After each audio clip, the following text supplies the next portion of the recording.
It is January 2021, and it's time for you to know how my business, how working for myself in 2020 pandemic has gone for me.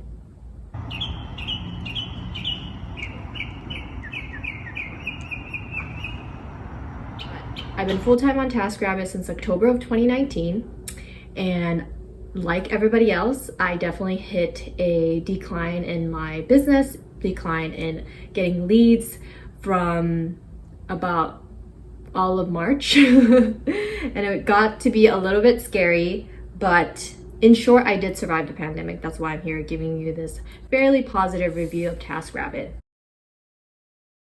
I offer currently home repair, furniture assembly, small electrical, and plumbing tasks.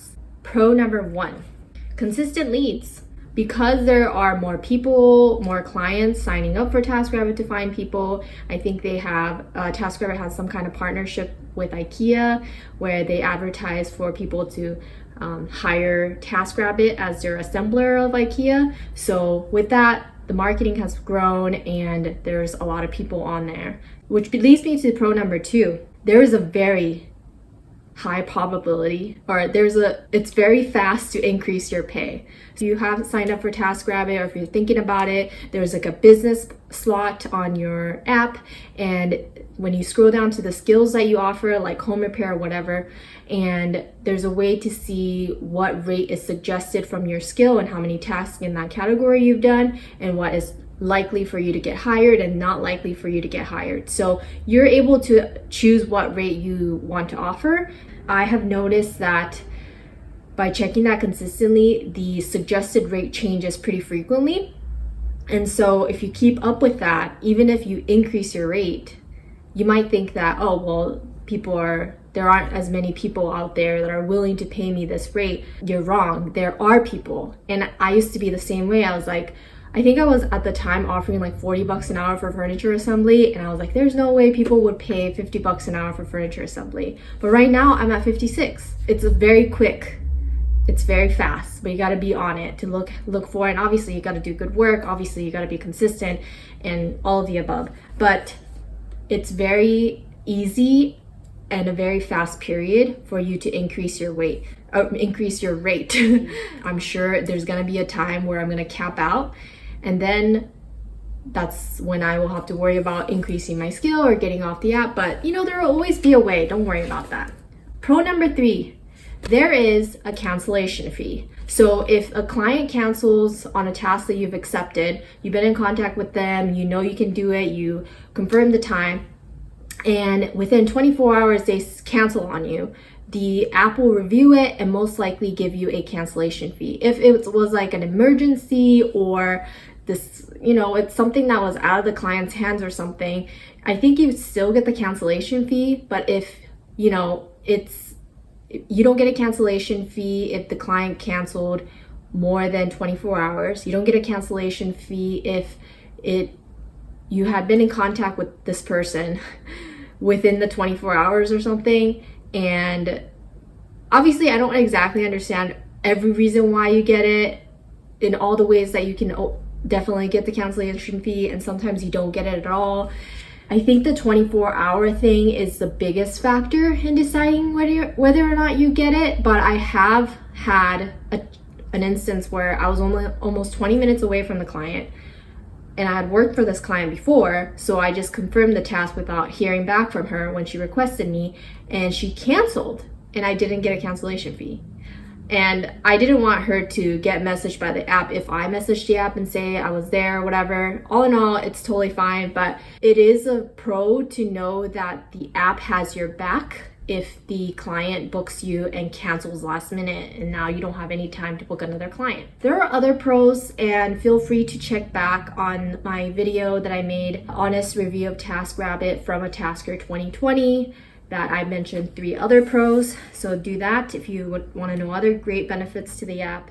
And then con number 1, inaccurate metrics. If you had to forfeit a job because you can't do it, forfeit a job because it required a license or a tool or Example, I don't have a high ceiling ladder. I have an extension ladder that can lean on the wall and give me about 13 feet clearance. But if it's something like I need to change the light bulb of a high ceiling light or something, I would need a ladder that could stand like this, that's high enough. So I would need to forfeit that job, even though it's just changing a light bulb. So I would forfeit it, and they'll give you like default reasons. You have to choose one that is closest to what your reason is. If they review it and they disagree with it, they can negatively affect your metrics. And in my experience, my metrics really haven't been negatively affected because I tried to be clear in my skill description that I'm not a licensed blah blah blah, like a licensed plumber to change out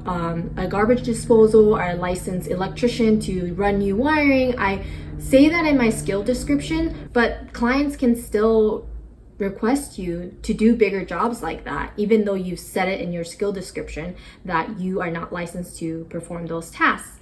And when you forfeit it, they do an initial review. In an initial review, they might deem that reason as something that should negatively affect your metrics, and you may need to contact them to explain to them why you shouldn't. I've always been able to explain to them why I shouldn't, and they've always agreed with me, which is great. But in that short time frame from the initial review till I contact them directly, your metrics could be negatively affected. And that's a period of time for a client to come over, look at your profile and look at someone else's all 100% profile and want them more because you have a little bit less of a metric. That short period could be detrimental, and because of that, I deem that as a con. Con number 2, a client requests you, and once they request you, you ask them some questions, you confirm the time, and if they don't respond to you, you have to wait until they respond to accept that job.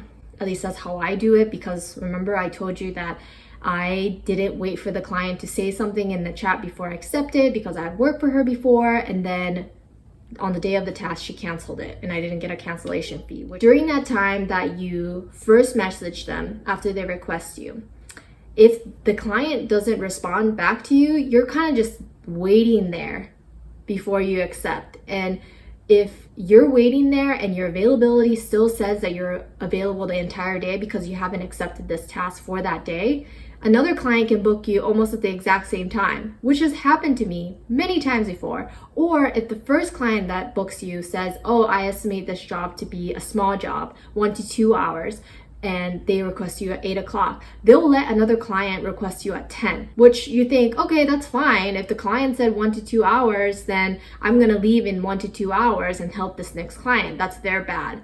But hello, just think about it. If you're a client, you requested a handyman or handywoman to come and do this job, and it's been 1 to 2 hours and they're not done yet and they gotta dip out, like, it puts a bad taste in my mouth. What if like the curtain rods are only halfway up and they're gonna leave on you just because the client estimated wrong? Like, how is the client supposed to know? So because of that, I wish that they would fix something about that, but honestly I don't know what the best solution would be anyway. So I think that I've combated this situation from happening by making sure if a client requests me, I try to estimate what this job is or how long this job is going to take immediately. And then I immediately go to my availability and check off, okay, this job could be 4 hours, so I'll take off 5 hours of that time and make myself only available from this part. Like, I take that initiative right away. And maybe that's how you're supposed to do it, but nobody has instructed that when you sign on the app. So it kind of makes scheduling a little bit tricky if you're waiting for the client to respond to you before you accept the task. And that's pretty much it for my pros and cons.